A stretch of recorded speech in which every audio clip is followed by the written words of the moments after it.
შალომ მეგობრებო, მოგესალმებით ყველას, ვაგზავნებთ ჩვენ ბიბლიური სიუჟეტების განხილვას და თქვენ იცით, რომ ჩვენ მოძრაობთ ამ კვირაში თორის საკვირაო თავს, რომელსაც ქვია ვაეშევ და დამკვიდრდა იაკობი. წინა ვიდეოზე ჩვენ ვილაპარაკეთ ტიპოლოგიაზე, თუ როგორა ტიპიურად მსგავსება იოსების ცხოვრება და იესო ქრისტეს ცხოვრება ერთმანეთზე და ვთქვით, რომ ეს ტიპოლოგია არის წინასწარმეტყველური.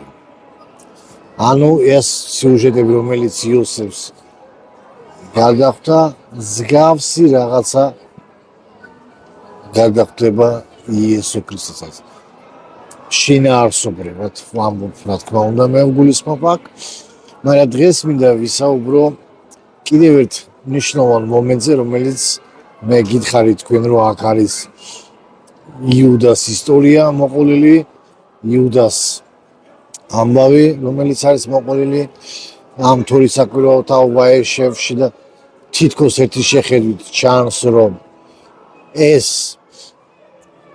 ზედმეტი ან ისე შემთხვევითაა მომხდარი ამ იმაში, ამ სიუჟეტში, იოსების ცხოვრებაში, მაგრამ ჩვენ როგორც ვიტყვით, ბიბლიაში არაფერი შემთხვევითი არ არსებობს, ყველაფერს თავისი კანონზომიერება და მიზანდასახულება აქვს და ჩვენ გითხარით, რომ იუდას განგიმართეთ ერთი საიდუმლო, რომელიც გვეუბნება და გვამცნობს, რომ მესია მასიახი, ანუ მხსნელი, რომელიც არის მოდის იუდას ტომიდან. დღეს მე განგიმართავთ მეორე მიზეზი, თუ რატოა იუდას ისტორია აქ ნახსენები და მოყოლილი იოსების ცხოვრებაში. ერთ-ერთი მიზეზი გითხარით, რომ ეს არის იუდას ტომიდან უნდა ყოფილიყო მესია, მაგრამ დღეს გავცემთ მეორე ფუნდამენტალურ კითხვაზე პასუხს, რომელიც ადამიანებს უჩნდება, რატომ მაინდა-მაინც იუდას ტომიდან წამოვიდა იესო ქრისტე? რა იყო ამ იუდას ტომში ასეთი განსაცვიფრებელი, ანუ რომ ვთქვათ, ესეთი რაღაცა რამე რჩეული რა იყო იმაში, რომ იუდა იყო არჩეული და მისი შთამომავლობიდან წამოვიდოდა მესია. რა იყო ამის მიზეზი?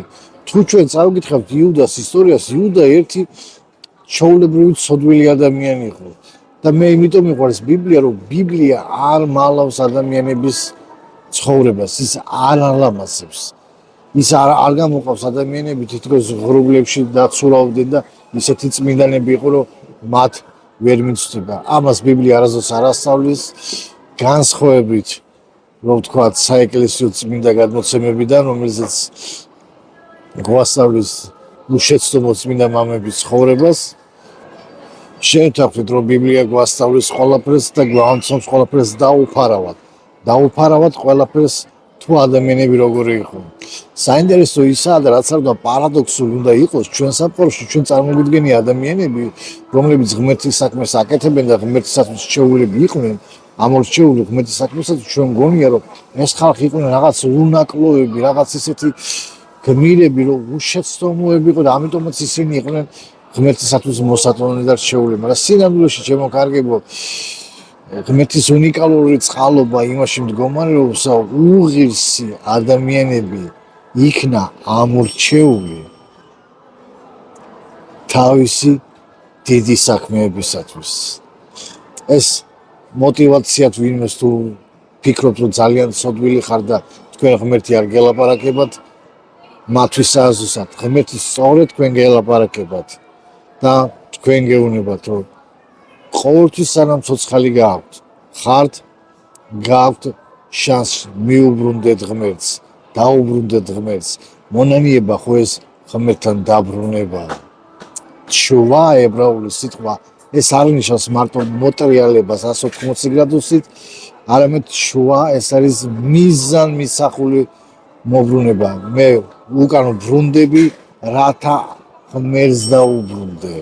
ეს არ არის უბრალოდ მოbrunება, ეს ღმერთთან დაბრუნებაა და ამას გვასწავლის ჩვენ მონანიება.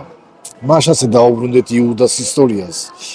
რატო იყო იუდა ესეთი განსაკუთრებული, რა განსაკუთრებული თვისებებით იყო ის არჩეული, რომ მისგან წამოვიდა მესია. არაფერი განსაკუთრებული მას არ ჰქონდა შემოგარგება. თუ ჩვენ წავიკითხავთ იოსების გაყიდვის შემდეგ იუდა დაბრუნდა სახლში და რამოდენიმე ხნის შემდეგ გაეყარა ის ძმებს, გაიყო ძმებთან გზა. ესეც კიდევ ერთ-ერთი წინასწარმეტყველო ნიშანია, როდესაც იუდეა და ისრაელი გაიყო.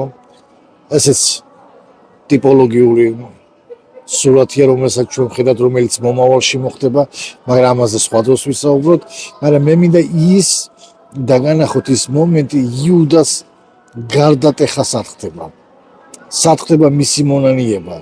მონანიება ხდება მაშინ, როდესაც იუდამ დაკარგა შვილები. პირველი შვილი და მეორე შვილი. მან გამოსცადა ის, რაც გამოსცადა თავისმა მამა იაკობმა, როდესაც გაიგო იოსების სიკვდილი. მან შეისხორცა. მან გადაიტანა ის ტკივილი, როდესაც მან დაკარგა ორი ძე. და ზუსტად ამ ორი ტკივილიც გადატანილი ადამიანი მიხვდა რაღაცას. შემოგარგებო, მე მინდა თქვენ მიხვდეთ ძალიან მნიშვნელოვანი გაკვეთი, რაც მე მინდა დღეს თქვენ მიხვდეთ, რომ ზოგჯერ ღმერთი ჩვენ ცხოვრებაში უშვებს ტკივილს, მწარე ტკივილს. მაგრამ ეს აუცილებელია. ამ ტკივილის მიზანი არ არის ჩვენი დამცირება. ამ ტკივილის მიზანი არ არის ამ ტკივილის მიზანი არ არის რომ ჩვენ გაგვანადგუროს, დაგვამციროს, გავტეხოს. ამ ტკივილის მიზანი არის რომ ჩვენ რაღაც დავინახოთ და ჩვენში მოხდეს გარდაქმნა, გარდატეხვა. და ეს მოხდა იუდას ისტორიაში. სად ჩანს იუდას ისტორიაში? ჩანს, როდესაც თამართან, როდესაც გაიგო, რომ თამარმა თითქოს და შესწოდა, იმრუშა, სინამდვილეში თამარი იწვა იუდასთან. იუდა ამბობს, რომ ჩემზე მართალია თამარი. ზუსტად ამ ტკივილმა, რომელმაც გადაატანა იუდას ორი შვილის დაღუპვა, დაკარგვა, მან ორმა გაძღო ის ტკივილი, რაც მამამ იაკობმა იგრძნო იოსების დაკარგვის შემდეგ. და ამით ღმერთმა მოდგუნა, გატეხა იუდას ხასიათი. მაგრამ იუდა არ გამტყდარა. რატო? ჩვენ ვხედავთ იოსებთან მიმართებაში, როდესაც იოსები ითხოვს, როდესაც იოსები ვერ იცნეს ძმებმა, იოსებმა უთხრეს, რომ ბენიამინი, რომელიც თქვენი ძმა არის, მე მინდა რომ დავიტოვო ჩემთვისო. და იუდა აქიჩენს საოცარ გამბედაობას, საოცარ სიმამაცეს და დგება შვამდგომლად. შვამდგომლად თავის ძმასთან ბენიამინთან. რატო დგება შვამდგომლად? იმიტომ რომ იუდამ იცოდა, რას ნიშნავდა იაკობისათვის საყვარელი ძის დაკარგვა და იოსების შემდეგ გული იაკობს ბენიამინს ექონდა. იმიტომ რომ საყვარელი მეუღლისგან, საყვარელი ქალისგან ყავდა ეს ბენიამინი და ზუსტად შვამდგომლური ურთიერთობის გამო და მოქმედების გამო იუდა იქნა არჩეული როგორც მესიის ტომი. ეს ძალიან მნიშვნელოვანი, რადგან იუდა შვამდგომლობს და ეუბნება ფარაონს, მე დამიტოვე, ოღონ ეს პატმაწვილი გავუშვი, რადგან მამა ვერ გადაიტანსო ამის დაკარგვასაც. გასაოცარი არა, მაგრამ იუდა აქამდე ვერ მივიდოდა თუ ორი შვილი არ დაეკარგა, თუ მან საკუთარი თავი არ გამოსცადა რა იყო ის ტკივილი. ამიტომ შემოგარგებო, მე მინდა დღეს გითხრათ თქვენ და მთავარი გაკვეთილი, რასაც ჩვენ გვასწავლის თორი საკვირაო თავი ისტორია ვაეშევ, გვასწავლის რომ ტკივილი, რომელიც ჩვენ ცხოვრებაში მოდის, სიძნელეები, რომელიც ჩვენ ცხოვრებაში მოდის, ისინი არ არის ჩვენს დასამცირებლად, ჩვენს გასანადგურებლად ისინი არ მოდის.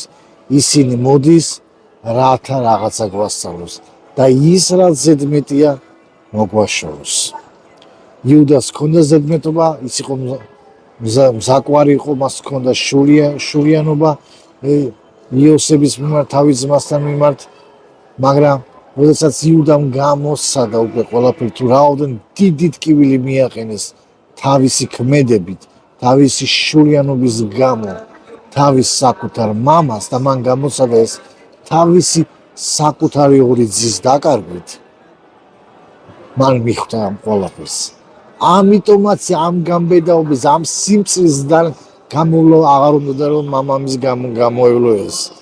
და ამიტომაც ბენიამინს ეს სასიცოცხლო საბჭო სასიცოცხლო ბრძოლაში შეეჭიდა ფარაონის პრემიერ-მინისტრს მაშინ იოსები. ჩვენ უნდა მივხვდეთ რომ იუდამ არ იცოდა ვინ იყო ეს პიროვნება. იუდამ ზეგონა რომ ეს იყო ეგვიპტელი პიროვნება, რომელიც ითხოვდა მათი ძის ბენიამინის დატოვებას, მათი ძმის დატოვებას და იუდამ არ იცოდა რა მოელოდა, შეიძლება მოეკლათ ბენიამინი. ამიტომაც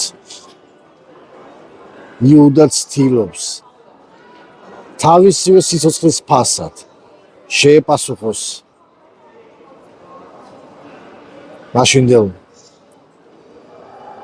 ჩვენ ენაზე ვთქვათ პრემიერ-მინისტრს, შეეპასუხოს და გადადგას ის ნაბიჯი, ის შუამდგომური ნაბიჯი, რომელიც მან თქვა მე დავრჩები ბენიამინის ნაცვლად.